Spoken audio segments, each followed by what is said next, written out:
ಫೆಂಗಲ್ ಚಂಡಮಾರುತದ ಅಬ್ಬರಕ್ಕೆ ತಮಿಳುನಾಡು ಅಕ್ಷರಶಃ ತತ್ತರಿಸಿ ಹೋಗಿದೆ. ಕಂಡು ಕೇಳರಿಯದ ರೀತಿಯಲ್ಲಿ ಈ ಬಾರಿ ಚಂಡಮಾರುತ ಪರಿಣಾಮವನ್ನು ಬೀರ್ತಾ ಇದೆ. ಅದರಲ್ಲೂ ಪ್ರಮುಖವಾಗಿ ಮಳೆಯೋ ಮಳೆ, ಎಲ್ಲ ಕಡೆಯಲ್ಲೂ ಕೂಡ ಅಲ್ಲಲ್ಲಿ ಗುಡ್ಡ ಕುಸಿತ ಕೂಡ ಸಂಭವಿಸಿದೆ.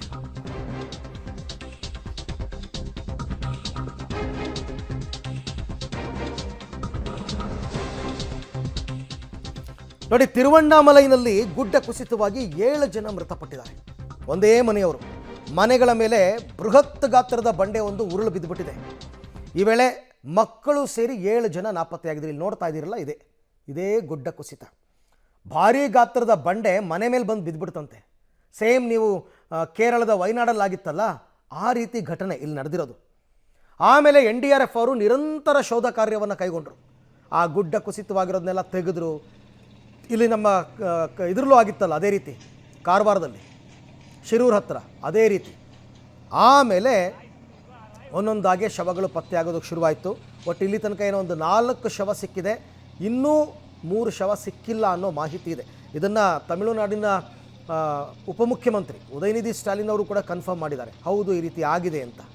ಮತ್ತು ಮೃತಪಟ್ಟವರ ಕುಟುಂಬಕ್ಕೆ ತಲಾ 5 ಲಕ್ಷ ರೂಪಾಯಿ ಪರಿಹಾರ ಕೂಡ ಘೋಷಣೆ ಮಾಡಿದ್ದಾರೆ. ಈಗ ನೀವು ನೋಡ್ತಾ ಇರೋದು ಡ್ರೋನ್ ಕಣ್ಣಲ್ಲಿ ಫೆಂಗಲ್ನ ಅಬ್ಬರ ಹೆಂಗಾಗಿದೆ, ತಿರುವಣ್ಣಾಮಲೈನಲ್ಲಿ ಗುಡ್ಡ ಕುಸಿತ ಹೇಗಾಗಿದೆ ಅನ್ನೋದಕ್ಕೆ ಸಂಬಂಧಪಟ್ಟಂತೆ ಡ್ರೋನ್ ವಿಜುವಲ್ಸನ್ನು ಗಮನಿಸ್ತಾ ಇದ್ದೀರಿ. ಈ ಗುಡ್ಡ ಕುಸಿತ ಅಂತಕ್ಕಂಥದ್ದು ಕೇರಳದ ವಯನಾಡಲ್ಲೂ ಕೂಡ ಜೀವ ತೆಗಿತು, ಕರ್ನಾಟಕದ ಶಿರೂರಿನಲ್ಲೂ ಮತ್ತು ಜೀವ ತೆಗಿತು. ಈಗ ತಮಿಳುನಾಡಲ್ಲೂ 3 ರಾಜ್ಯಗಳಲ್ಲೂ ಗುಡ್ಡ ಕುಸಿತ ಆಯಿತು. ಈ ಬಾರಿಯ ಮಳೆಗಾಲದಿಂದ ಇಲ್ಲಿ ತನಕ ಲೆಕ್ಕ ತಗೊಂಡ್ರೆ ಬಹಳ ಸಮಸ್ಯೆ ಆಗಿದೆ.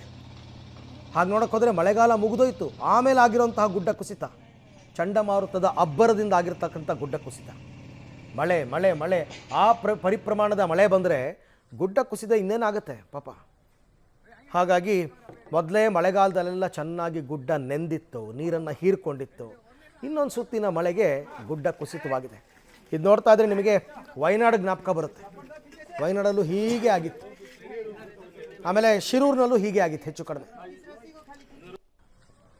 ಫಂಗಲ್ ಚಂಡಮಾರುತದ ಎಫೆಕ್ಟ್. ಫೆಂಗಲ್ ಆ್ಯಕ್ಚುಲಿ ಅದರ ಶಕ್ತಿ ಇಷ್ಟೊತ್ತು ಕ್ಷೀಣ ಆಗಬೇಕಾಗಿತ್ತು, ಬಟ್ ಹಾಗಾಗಿಲ್ಲ. ಹವಾಮಾನ ಇಲಾಖೆಯವರು ಕೂಡ ಅದನ್ನು ಎಕ್ಸ್ಪೆಕ್ಟ್ ಮಾಡಿರಲಿಲ್ಲ. ನೋಡಿ ಹೆಂಗಾಗಿದೆ ನೋಡಿ. ಇದೆಲ್ಲ ಗುಡ್ಡ ಮನೆಗಳ ಮೇಲೆ ಕುಸಿದು ಬಿದ್ದಿರೋದು. ಒಂಥರ ಭೂ ಸಮಾಧಿ ಅಂತಾರಲ್ಲ, ಹಂಗೆ ಸಮಾಧಿ ಆಗಿಬಿಡ್ತಾರೆ ಎಲ್ಲರೂ. ಮಲಗಿದ್ದವ್ರು ಮಲಗದಲ್ಲೇ ಮತ್ತೆ ಎದ್ದು ಬರೋಕ್ಕಾಗೋದೇ ಇಲ್ಲ. NDRF ಟೀಮ್, SDRF ಟೀಮ್ ಮತ್ತು ಸೇನೆ ಎಲ್ಲರನ್ನೂ ಕೂಡ ಡಿಪ್ಲಾಯ್ ಮಾಡಿದ್ದಾರೆ ಇವಾಗ ಈ ಭಾಗದಲ್ಲಿ. ರಕ್ಷಣಾ ಕಾರ್ಯ ಮುಂದುವರಿತಾ ಇದೆ. 4 ಶವ ತೆಗೆದಿದ್ದಾರೆ ತಿರುವಣ್ಣಾಮಲೈನಲ್ಲಿ, ಇನ್ನೂ 3 ಶವ ಸಿಕ್ಕಿಲ್ಲ ಅಂತಕ್ಕಂಥ ಮಾಹಿತಿ ಇದೆ. ಮಳೆ ಸದ್ಯಕ್ಕೇನೋ ತಗ್ಗಿದೆ. ಈಗ ನೀವು ನೋಡ್ತಾ ಇದ್ದೀರಲ್ಲ, ಮಳೆ ನಿಂತಿದೆ, ಆದರೆ ಮಳೆಯ ಪರಿಣಾಮಗಳು ತಗ್ತಾ ಇಲ್ಲ ಇನ್ನು. ಅಂದರೆ ಆಫ್ಟರ್ ರೈನ್ ಎಫೆಕ್ಟ್ ಅಂತ ಹೇಳ್ತೀವಲ್ಲ, ಆ ರೀತಿ ಪರಿಸ್ಥಿತಿ ಈಗ ತಿರುವಣ್ಣಾಮಲೈನಲ್ಲಿ ಕಂಡು ಬರ್ತಾ ಇದೆ. ತಿರುವಣ್ಣಾಮಲೈ ಅಂತಲೇ ಅಲ್ಲ, ಒಟ್ಟು ಉತ್ತರ ತಮಿಳುನಾಡಿನಲ್ಲಿ ಕರಾವಳಿ ಪ್ರದೇಶದಲ್ಲಿ 11 ಜಿಲ್ಲೆ ಬರುತ್ತೆ. 11 ಜಿಲ್ಲೆನಲ್ಲೂ ಇದೇ ರೀತಿಯಾದಂತಹ ಪರಿಣಾಮಗಳನ್ನ ನೋಡ್ತಾ ಇದ್ದೀವಿ. ಸ್ಥಳಕ್ಕೆ JCB ತಂದಿದ್ದಾರೆ. JCB ಮುಖಾಂತರ ಆ ಕುಸಿದು ಬಿದ್ದಿರೋಂತಹ ಗುಡ್ಡವನ್ನು ತೆರವು ಮಾಡ್ತಾ ಇದ್ದಾರೆ. ಹೀಗಿದೆ ಪರಿಸ್ಥಿತಿ ಸದ್ಯಕ್ಕೆ. ತಮಿಳುನಾಡಲ್ಲಿ ಮಳೆ ನಿಂತರೂ ಕೂಡ ಅವಾಂತರಗಳು ತಗ್ತಾ ಇಲ್ಲ. ಕೃಷ್ಣಗಿರಿಯ ಉತ್ತಂಗರೈ ಸೇತುವೆ ಕುಸಿತವಾಗಿದೆ. ಕೃಷ್ಣಗಿರಿ ಅಂದರೆ ಇಲ್ಲೇ ಬೆಂಗಳೂರು ಹತ್ತಿರ ಕೃಷ್ಣಗಿರಿಯ ಉತ್ತಂಗರೈ ಸೇತುವೆ ಕುಸಿತವಾಗಿ ವಾಹನಗಳು ಕೊಚ್ಚೋಗಿದೆ. Lorry, bus, ಕಾರುಗಳೆಲ್ಲ ನೀರ್ಪಾಲಾಗ್ಬಿಟ್ಟಿದೆ. ಸೇತುವೆಯಿಂದ 109 ಮೀಟರ್ನಷ್ಟು ಕೊಚ್ಚೋಗಿದೆ ವಾಹನಗಳು. ಮಳೆ ತಗ್ಗಿದ ಹಿನ್ನೆಲೆಯಲ್ಲಿ ವಾಹನಗಳನ್ನು ಮೇಲೆತ್ತುವ ಕಾರ್ಯ ನಡೀತಾ ಇದೆ.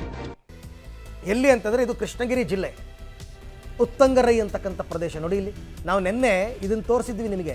ಫುಲ್ ನೀರು ಕವರ್ ಆಗಿತ್ತು. ಇದ್ರ ಜೊತೆಗೆ ಈಗ ನೀರಿನ ಪ್ರಮಾಣ ತಗ್ಗಿದೆ. ಆ ವೆಹಿಕಲ್ಸ್ಗಳನ್ನ ಎತ್ತಬೇಕು ಇವಾಗ. ನೋಡಿ, ಅಲ್ಲೊಂದು ಮನೆ ಮಾರ್ಕ್ ಮಾಡಿ ತೋರಿಸ್ತಾ ಇದ್ದೀವಿ. ಸುತ್ತ ನೀರು ಹಿಂಗಿದೆ. ಕೃಷ್ಣಗಿರಿ, ಧರ್ಮಪುರಿ, ಕರ್ನಾಟಕ ಅಂದರೆ ತಮಿಳುನಾಡು ಕರ್ನಾಟಕ ಬಾರ್ಡರ್ನಲ್ಲಿ ಬರ್ತಕ್ಕಂಥ ಜಿಲ್ಲೆಗಳಿವೆಲ್ಲ. ಅಲ್ಲೇ ಮಳೆ ಈ ಪರಿಪ್ರಮಾಣ ನೋಡಿ. ಸೇತುವೆ ಕುಸಿದಿದ್ದರಿಂದ ವಾಹನಗಳು ಕೊಚ್ಚೋಗಿರೋದು ಇವೆಲ್ಲ. ಉತ್ತಂಗರೈ ಅಂತಕ್ಕಂಥ ಪ್ರದೇಶ. ನಿಮಗೆ ತಮಿಳುನಾಡಲ್ಲಿ ಮುಂಗಾರು ಮಳೆ ಕೈ ಕೊಡ್ಬೋದು, ಹಿಂಗಾರು ಮಳೆ ಕೈ ಕೊಡ್ಬೋದು, ಆದರೆ ಚಂಡಮಾರುತ ಯಾವತ್ತೂ ಕೈ ಕೊಡಲ್ಲ. ಅಲ್ಲಿ ಪ್ರತಿ ಡಿಸೆಂಬರ್ನಲ್ಲಿ 1-2 ಹೊಡೆತ ಬಿದ್ದೇ ಬೀಳುತ್ತೆ ಆ ಭಾಗದಲ್ಲಿ. ಈ ಚಂಡಮಾರುತದ ಎಫೆಕ್ಟ್ ಪ್ರತಿ ಡಿಸೆಂಬರ್ನಲ್ಲಾಗುತ್ತೆ. ಈ ಸಾರ್ತಿನೂ ಕೂಡ ಹಾಗೆ ಆಗಿದೆ. ಪಾಪ ತುಂಬ ಜನ ಸಂಕಷ್ಟದಲ್ಲಿದ್ದಾರೆ, ತುಂಬ ಜನರನ್ನ ಸೇವ್ ಮಾಡಿದ್ದಾರೆ, ಸುರಕ್ಷಿತ ಪ್ರದೇಶಕ್ಕೆ ಕರ್ಕೊಂಡು ಹೋಗಿದ್ದಾರೆ. ನೋಡಿ, ಈ ಥರ ಇದೆ ವೆಹಿಕಲ್ಸು, ಇವನ್ನೆಲ್ಲ ಹೆಂಗೆ ತೆಗೆಯೋದು ಅಂತ. ಆ ಎಲ್ಲ ವಾಹನಗಳನ್ನು ತೆರವು ಮಾಡ್ತಕ್ಕಂಥ ಕಾರ್ಯ ಆಗಬೇಕು, ಮೇಲಕ್ಕೆತ್ತೋ ಕೆಲಸ ಆಗಬೇಕು. ನನ್ನ ಪ್ರಕಾರ ಕ್ರೇನ್ ತಂದ್ಬಿಟ್ಟು ಎತ್ತಿಸ್ತಾರೆ ಅಂತ ಅನ್ಸುತ್ತೆ. ಈಗ ಸದ್ಯಕ್ಕಂತೂ ಮಳೆ ಕಡಿಮೆ ಆಗಿದೆ.